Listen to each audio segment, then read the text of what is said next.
shouldn't be construed to mean I have come to campaign for President Museveni.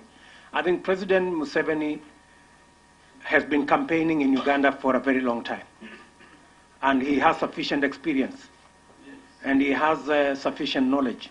I do not think he requires the support of Kenyans to campaign for him to be elected by the people of Uganda. So I think we better focus on the things that are important. The decision as to who is elected in Uganda is for the people of Uganda to decide. So there were 40,000 rifles in Karamoja, 40,000. That is like 2 times the size of Amin's army, Uganda army during Amin's time. All those guns were in the hands of those rustlers. So they chased all the people from the lowlands.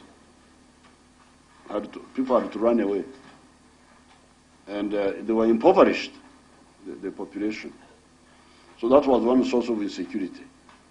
The other source was from Kenya, the Pokot. There's another group in Kenya called Pokot. They were also raiding them.